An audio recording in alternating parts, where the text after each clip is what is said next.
Hi guys, welcome to my channel. My name's Dan. I say welcome to or welcome back to my channel. This video is going to be discussing Victorian ghost stories. So for this video, it's all going to be coming from this book here, the Oxford Book of Victorian Ghost Stories. I was going to do this video for Halloween, but in the introduction to this book, it states that actually ghost stories in the Victorian era were more prominent at Christmas time. And I suppose that kind of makes more sense when you look at one of the most famous Victorian ghost stories, A Christmas Carol. So yeah, it kind of describes how, you know, in the Victorian era, there was nothing better than sitting around on Christmas Eve on a cold, long night and regaling ghost stories. So what I've decided to do was to do this video in a number of different parts. So this will be part one, and I'm going to discuss a few of the stories that I've read so far. After this, I'm going to read Great Expectations, and then after I finish that, I might read a few more of these and do another video, part two. And then who knows, a number of different parts leading up to Christmas. And I've got some more books to show you that I bought, funnily enough. So it might not just be coming from this particular book that I'll do the videos. So this is the book that I bought before, but I went to town earlier this week and I went to my local bookshop again, the Red Lion bookstore in Colchester, and bought a few more books. So, where am I? So obviously this one's not really, so this is just a quick book haul before I get into the ghost stories. But yeah, so a book I've been talking about quite a bit is Mary Barton by Elizabeth Gaskell. With these Wandsworth classics, they're a bit cheaper than the Oxford World Classics and the Penguin Classics. So I thought, you know, I'll buy it and give it a go. So I got that. But I also found this in there, classic Victorian and Edwardian ghost stories. So I might read a couple for that for one of the future parts. I haven't for this one, but I will do for the next couple. I'll have a little look. But also, in my local bookshop, independent bookshop, shall I say, Tales of Mystery and the Macabre by Elizabeth Gaskell. So this, I imagine, is going to be a number of short stories from Elizabeth Gaskell. The first one in there is the Old Nurse's story, which I have read because it's in the other book.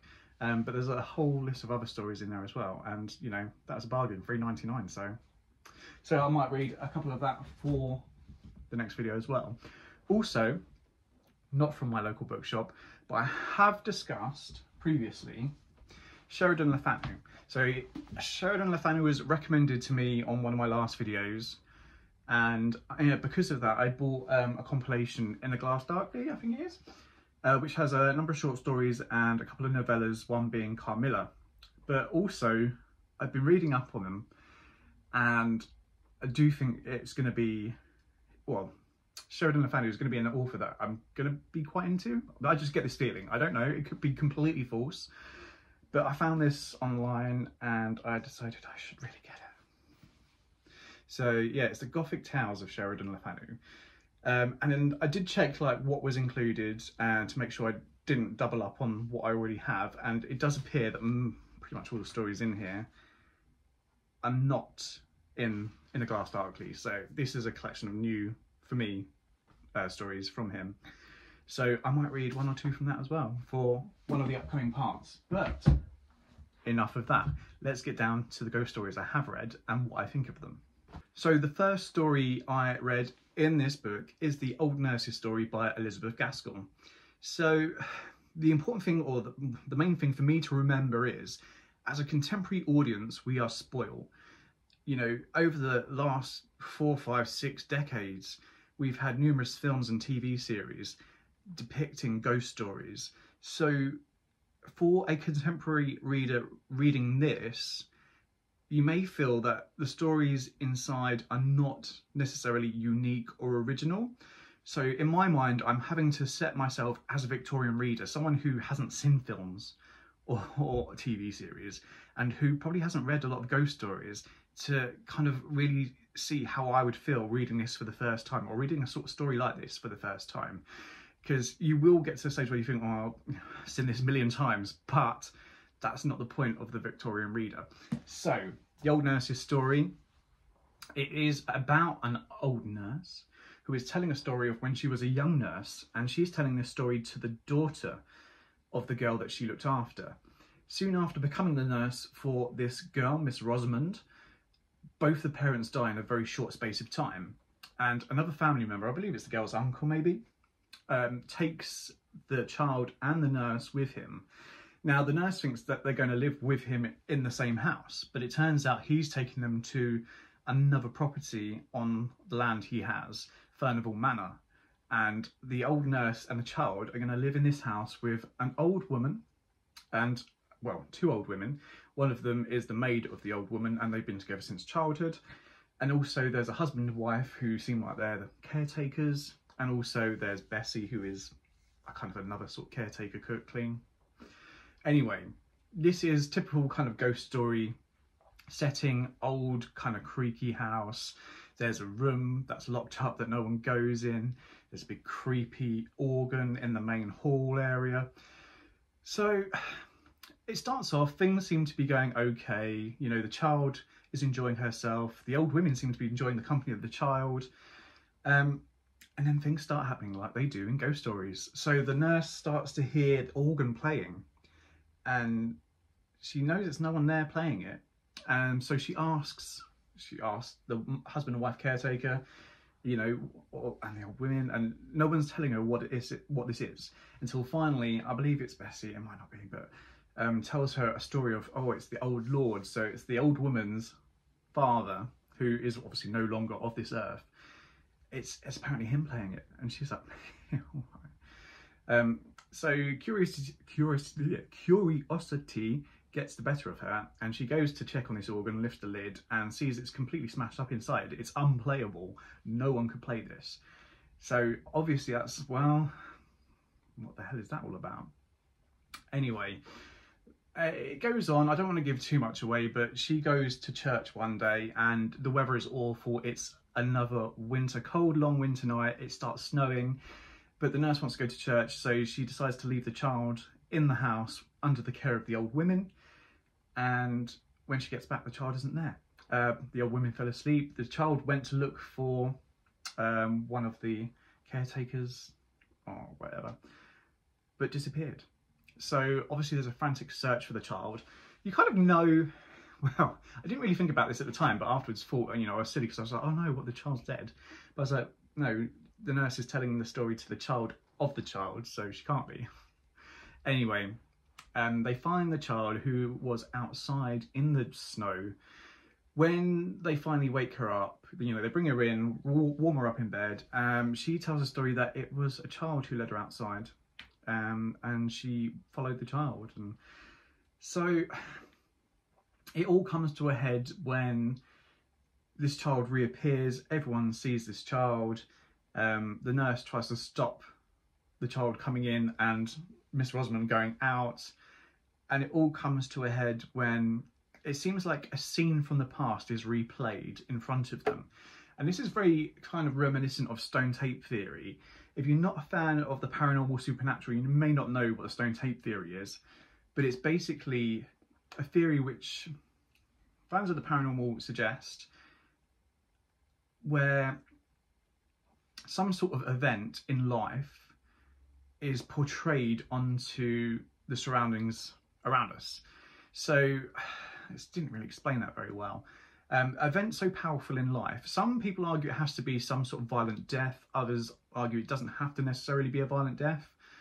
But something so, you know, drastic happened during life that part of your spirituality, whatever makes you up, is kind of ejected from your physical self and imprinted onto your surroundings. Usually indoors in a building, it'll be stone. That's why it's called the stone tape theory. And then it just keeps replaying and replaying on, you know, like a video on a video player. This is your physical, sort of part of your physical self imprinted on your surroundings. And that's what it seems like. You know, there's this scene which happens, which sounds like it's what happened back in the past when the old lady was a young lady. And then it's a bit spooky because then the old lady as a young lady appears in it as well. And you think, well, she's still alive, but not for long. So it's an interesting story. I quite enjoyed it. You know, it's nothing, as I said at the beginning, it's nothing really overly original, but I did enjoy reading it. It's about 17 pages long, you know, it's not going to take you forever, you're not going to get bored of it. I thought it was quite interesting, and you know, when you're sitting there, you know, in the dark, maybe with a candlelight, you know, it's a cold night outside, it's quite atmospheric. I quite enjoyed it. But, you know, each to their own. Some people aren't going to like it.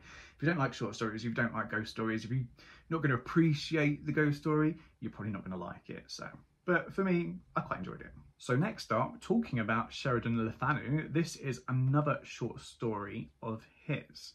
I actually didn't check if it came in that new book, but this is an account of some strange disturbances in Angers Street. I don't know if I pronounced that correctly. This is also quite an interesting story. I quite enjoyed this. It's about two cousins, and basically they're studying at university, and to save money, they go and live in this house in Angers Street. And this house is actually owned by the narrator's uncle, so his cousin's father. But he owns a number of properties, but for some reason can't let this out. And this is mentioned at the beginning, you know, he hasn't been able to let this out. It doesn't say why, but there's an implied sort of, okay, and what's wrong with this property? So to save some money, they both go and live in this house. There's an uneasy feeling about this house, especially the back bedroom. You know, they talk about this alcove, sort of like this hole of nothing in this room.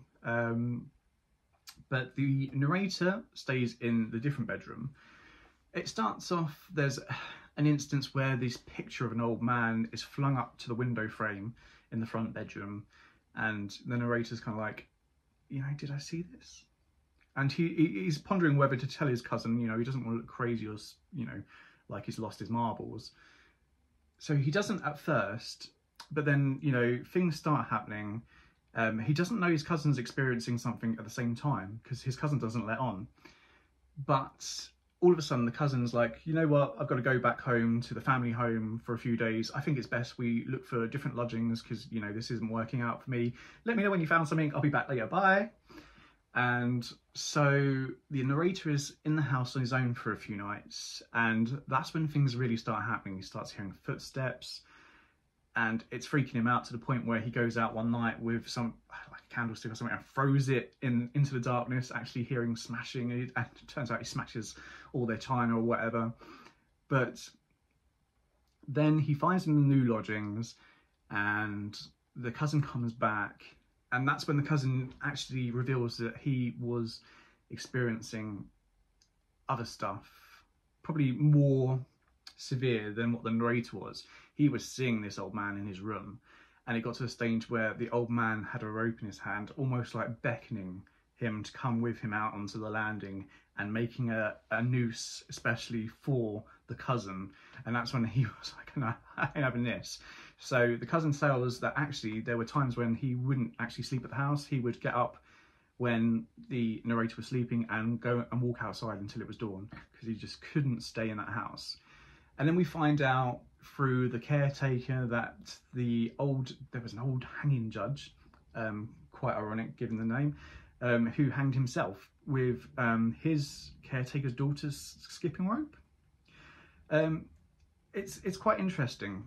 You know, it's, once again, it's going to be something like, you know, it's kind of a haunting story that you've heard before, unoriginal, but to me, I'm trying to put that out of my mind, and I quite enjoyed it. Once again, another reason I thought actually I might like a few of Le Fanu's works, especially short stories. You know, the detail in it, you know, building up the story, whilst you may think, oh, I've heard this before, the way that it's built up I actually quite enjoyed. So next up is The Miniature by J.Y. Akerman, and it is miniature in name and nature. It's like about 5-6 pages long. This one was okay. It was very short, basically a tale as old as time of two friends and one woman who they're both in love with, and there's a fight that ensues, and one of the men disposes of the other man and hides the body.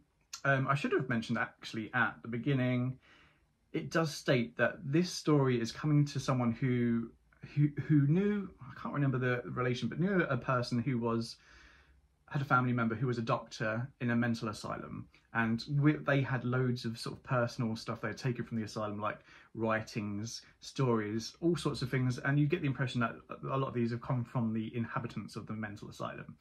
And the narrator says that they found this writing that was so out there that they believed it to be true. You know, other stuff was just crazy, like you wouldn't believe it, but this was so out of the ordinary and so out of place in the rest of the writings that he had no reason not to believe it, and took a transcript. And this, what you read, is the transcript.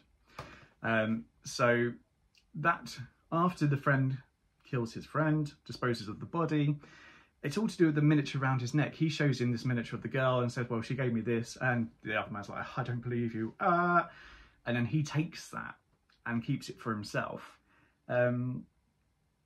So then he's tormented by what seems to be tormented by the ghost of his dead friend, who keeps trying to reach for this miniature that he stole from him. And it kind of ends abruptly there, but you get the impression, obviously from the beginning, you know these notes have come from a mental asylum. Has this person drove themselves insane by seeing their friend's ghost? And it's kind of that story of, are ghosts real? Is he seeing the ghost, or is he going insane with his own guilt? It's quite interesting. It is quite interesting, but it's very short to really get too much into it. But I kind of liked it. I enjoyed it. Once again, a story that we've probably heard before, but it was nicely written. Especially I like the connection between the mental asylum, the seeing a dead friend ghost, and then that kind of guilt racking your brains, and you know, at the end thinking, well, is he seeing this ghost or is he just guilty? So the next story is The Last House in C Street by Dinah Mulock.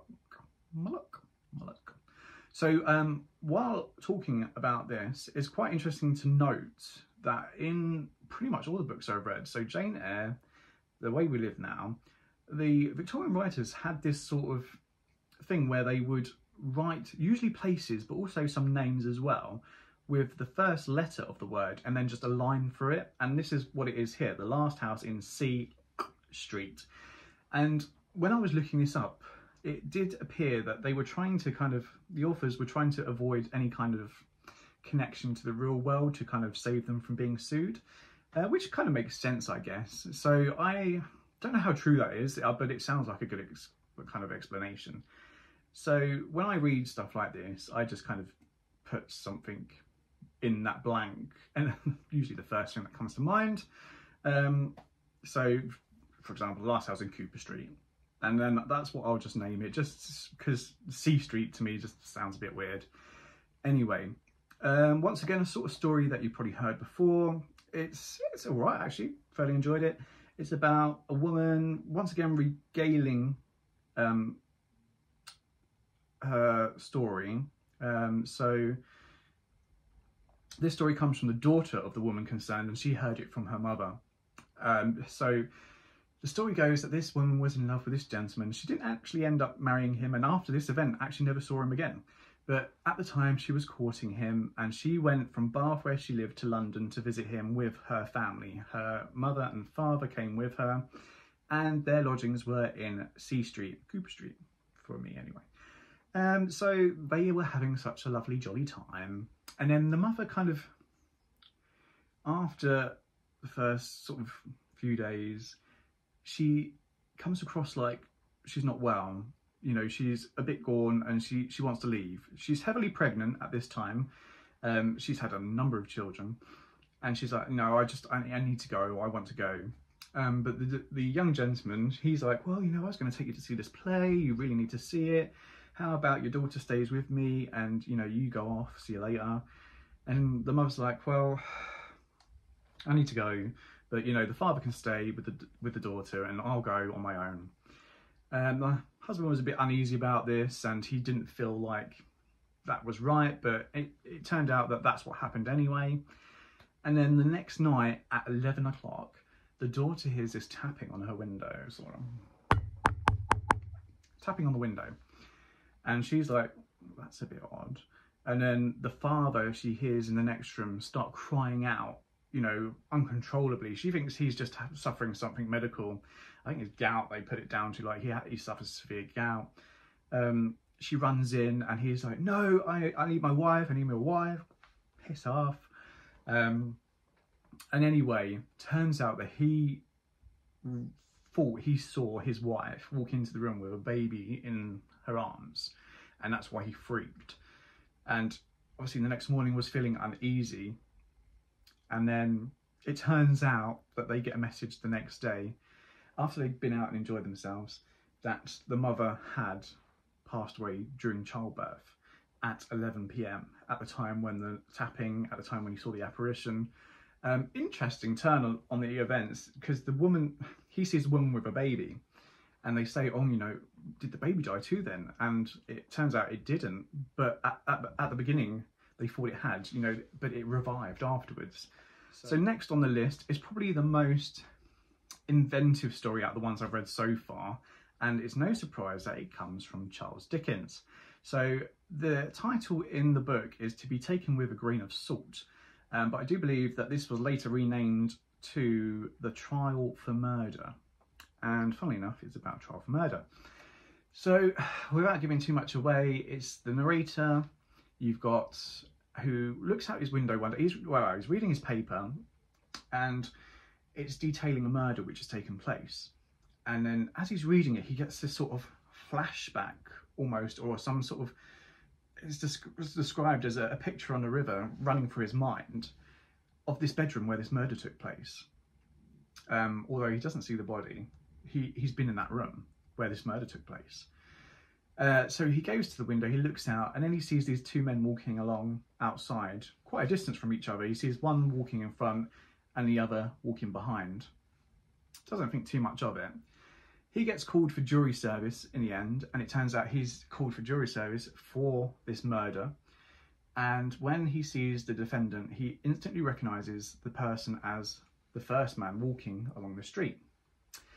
So different things happen. He sees a picture of the person who was killed, and realises that's actually the second person who was walking along the street. The second person, the ghost of the second person, kind of turns up at various points in the story, especially in court, especially when witnesses are giving their statements. It almost seems like the ghost turns up and has an effect on the people giving their statements, or has an effect on anyone who they're near. So you get the feeling that Charles Dickens was almost writing about the criminal justice system, and like he did in many different stories where he kind of wrote about the unfairness of something, and wrote a story about it to kind of get the message out there to the people. A bit like, was it Bleak House, the case of Jaundice and Jaundice, where he was trying to say that, you know, in this part of the legal justice system with family law, it's all wrong, it needs changing. Here it's kind of saying, you know, without the ghost turning up, you know, it could very well be that the defendant would have got off and not been convicted of murder. And that's actually what's happening most of the time. You know, not everyone's lucky enough to have the ghost turn up, the ghost of the murdered turn up and influence not just the jury but the witnesses as well, and the judge as well. What I liked about it, and what seemed to be quite inventive near the end, is that when he's convicted, the defendant kind of, you know, when the defendant first comes in and the jury's selected, he kind of has a bit of a funny turn about the narrator, but you don't hear much of it then. And then it's at the end where he's convicted and he's like, I knew I was going down because that man there, he tried to kill me. He tried to put a rope around my neck and he tried to kill me. And you're like, okay, this is interesting. And it gets your brain thinking, because you then think back to that time where the man was reading the newspaper, the narrator was reading the newspaper, and he had a flashback of being in that room. And you're kind of thinking, well, has something happened there that you don't know about? It's quite interesting, and one of the more, as I say, inventive stories from the ones I've read so far. Once again, quite enjoyed it. So finally, the last story I read in this part is The Botathen Ghost, I don't know if I've pronounced that correctly, by R.S. Hawker. I have to tell you that I didn't enjoy this one as much. This is very heavy with religious undertones, and actually when I was reading up on it afterwards, no surprise to find out that R.S. Hawker was a clergyman. So it's kind of, you've got a story here of exorcism almost, but it's heavy on the religious undertones, heavy with the religious content, and I was getting quite bored of it. I only persevered because it is a short story and I did want to find out what happened. The actual story itself, once it gets going, is okay. You know, it's about, you know, a ghost out on the moors.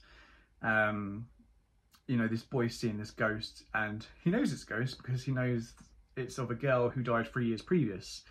And so a priest is called to do an exorcism. The priest goes with the boy to this spot where he sees the ghost and, you know, sure enough sees her, but he's a bit too kind of dumbfounded. You know, he doesn't quite believe what he's seen.